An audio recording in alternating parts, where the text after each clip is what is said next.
सभी सम्मानित साथियों को क्रांतिकारी जय भीम नवोदय। दोस्तों, मैं बाबा साहब भीमराव अम्बेडकर के बारे में तुम्हें ऐसी कहानी सुनाना चाहता हूँ जो आप लोग सुनोगे ना, आप रोने लगोगे और आप भावुक हो जाओगे। तो ज़्यादा समय ना लेते हुए ये मैं वीडियो आपको दिखा रहा हूँ, ये आप देखिए।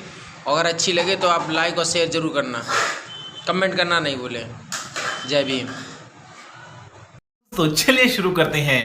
लेकिन आते ही बाबा साहब को नौकरी मिली तो रमा सोच रही थी मेरे पति आएंगे, नौकरी करेंगे, अच्छी साड़ी मिलेगी पहनने को, अच्छा भोजन मिलेगा खाने को, मैं अपने 3 बच्चों का दुख भूल जाऊंगी। बाबा साहब अम्बेडकर नौकरी के लिए गए। गुजरात के वडोदरा में बाबा साहब नौकरी के लिए गए। बाबा साहब ने मात्र 10 दिन नौकरी की। पहले तो बाबा साहब को किराए का कमरा नहीं मिला जाति की वजह से, तो पारसियों की धर्मशाला में बाबा साहब रुके। जब ऑफिस जाते थे बाबा साहब ड्यूटी के लिए, तो बाबा साहब के कुर्सी मेज कोने में पटक दिए जाते थे। बाबा साहब जब ऑफिस से बाहर आते थे तो पूरी ऑफिस को गौमूत्र से धुलवाया जाता था। अगर चपरासी फाइल लेकर के आता भी था तो दरवाजे के अंदर नहीं जाता था, फेंक करके फाइल देता था। बाबा साहब फाइल को पढ़ते, सिग्नेचर करते, वो भी फेंक के देते, लेकिन वो हाथ नहीं लगाता। पहले गौमूत्र छिड़क के शुद्ध करता, तब फाइल को शुद्ध करके हाथ लगाता। बाबा साहब जो ऑफिस से बाहर जाते तो पूरी ऑफिस को धुलवाया जाता था गौमूत्र से। 10 दिन गुजारे बाबा साहब ने ऐसे, और 11वें दिन लोगों को पता लगा कि डॉक्टर अंबेडकर धर्मशाला में रुकते हैं। तो कुछ लोग लाठी डंडे लेकर के आए और बाबा साहब का सामान रात में ही उठा के फेंक दिया। अरे डॉक्टर अंबेडकर, तुमने धर्मशाला को अपवित्र कर दिया, तुमने इसको दूषित कर दिया। बाबा साहब ने कहा मुझे आज की रात रुक जाने दो, मैं कल दूसरी जगह अपना सामान शिफ्ट कर लूंगा, लेकिन आज रुक जाने दो मुझे। उन्होंने एक नहीं मानी, बाबा साहब का सामान फेंक दिया। उसी रात बाबा साहब अम्बेडकर ने कसम उठाई कि आज के बाद मैं जिंदगी में कभी नौकरी नहीं करूंगा। मैं जब गवर्नमेंट एम्प्लॉई अधिकारी हूं, तब ये लोग मेरे साथ ऐसा व्यवहार करते हैं जातिवाद का, तो मेरी समाज के साथ क्या क्या करेंगे ये लोग। बाबा साहब ने कहा आज के बाद मैं अपना पूरा जीवन अपनी समाज के उद्धार के लिए, कल्याण के लिए लगाऊंगा। अगर मैं अपनी समाज को गुलामी की जंजीरों से आजाद नहीं करवा पाया तो मैं खुद अपने आप को गोली मार करके हत्या कर लूंगा। ये बाबा साहब ने तुम्हारे लिए संकल्प ले लिया। जब उनकी पत्नी को पता लगा कि बाबा साहब नौकरी नहीं करेंगे तो क्या हुआ, जब बाबा साहब ने मना कर दिया मैं नौकरी नहीं करूंगा, समाज सेवा करूंगा, तो उनकी पत्नी ने अपने आप को समझा लिया, साहब जैसी तुम्हारी इच्छा। अब बाबा साहब जब नौकरी नहीं किए तो परिवार बाबा साहब को चलाना था, रोजी रोटी के लिए जरूरत थी पैसों की। तो क्या किया बाबा साहब ने, सुनो। जब वकालत करने लगे, कोर्ट में जाने लगे, तो पूरा दिन माताओं बहनों बैठे रहते थे अपने बस्ते पर। कोई भी दुजायती केस लेकर के नहीं आता था। 1-1 रुपए के लिए बाबा साहब मोहताज हो गए। परिवार कैसे चले?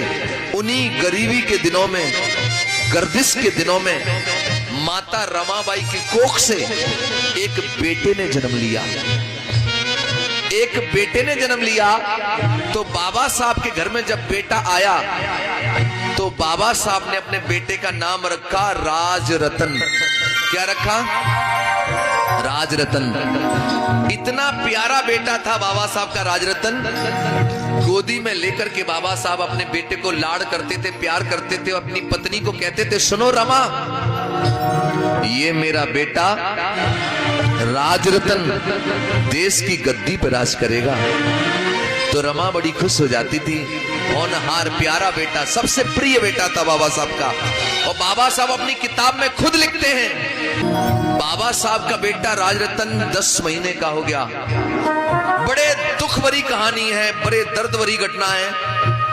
बाबा साहब एक दिन कोर्ट में हैं। रमाबाई घर में अपना झाड़ू पोछा जो भी कर रही हैं। रमा बोली मैंने बहुत देर है कि अपने बेटा नहीं लिया गोदी।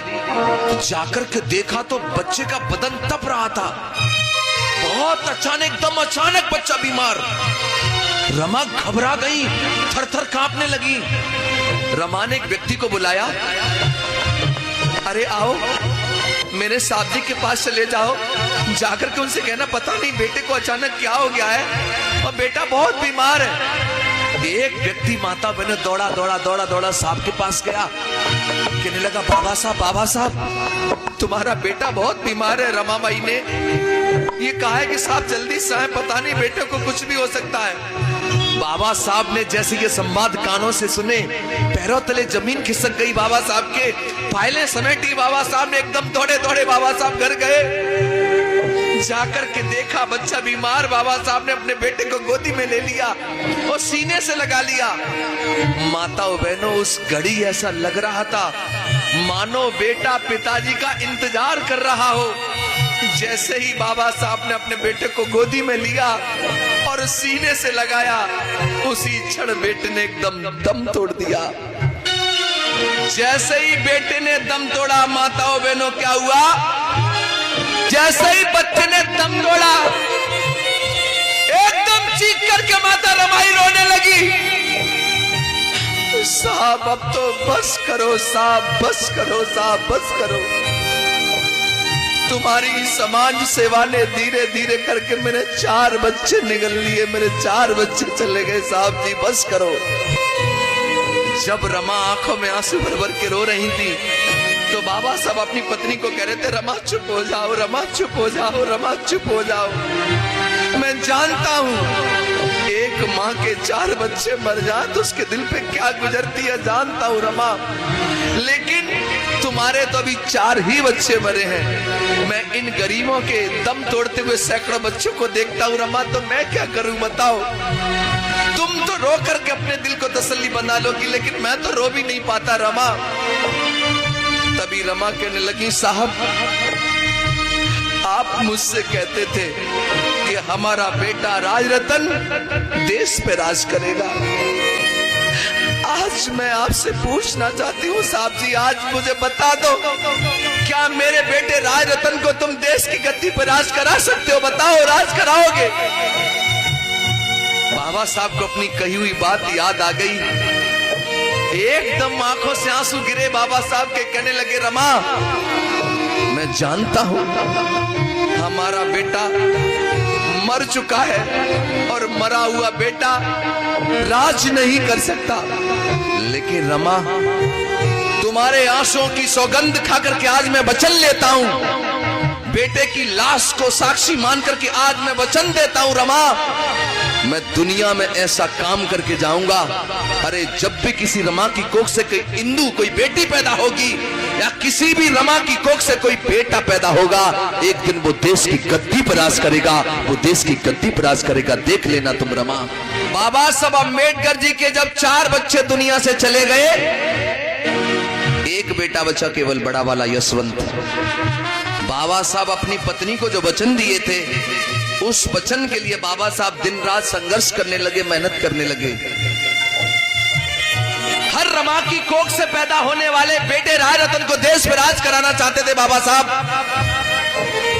जब बाबा साहब तुम्हारे लिए संघर्ष कर रहे थे, तो बाबा साहब पर जानलेवा हमला भी हुआ, बाबा साहब के रास्ते रोकने का काम किया गया। तो उनकी पत्नी को जब यह बात पता लगती कि मेरे पति की जान को खतरा है, तो बाबा साहब की पत्नी डर गई। और माताओं बहनों, धीरे धीरे करके वो बाबा साहब अम्बेडकर की प्राण प्रिय पत्नी रमा बीमार हो गई। अब बाबा साहब तुम्हारे लिए भी मेहनत कर रहे हैं और अपनी पत्नी का इलाज भी करवा रहे हैं, लेकिन बाबा साहब अपनी पत्नी को ठीक नहीं करा पाए। और बाबा साहब की प्राण प्रिय पत्नी 27 मई का महीना 27 तारीख 27 मई सन 1935 में 37 वर्ष 3 महीना और 20 दिन की होकर के सदा सदा के लिए बाबा साहब को छोड़ करके चली गई। 37 साल की उम्र में बाबा साहब की पत्नी छोड़ के चली गई, बाबा साहब को अकेले रह गए बाबा साहब। एक बेटा बचा, लेकिन बाबा साहब को अपने बेटे की भी चिंता नहीं थी। क्यों? क्योंकि बाबा साहब को अपने बेटे से ज्यादा तुम्हारी चिंता थी।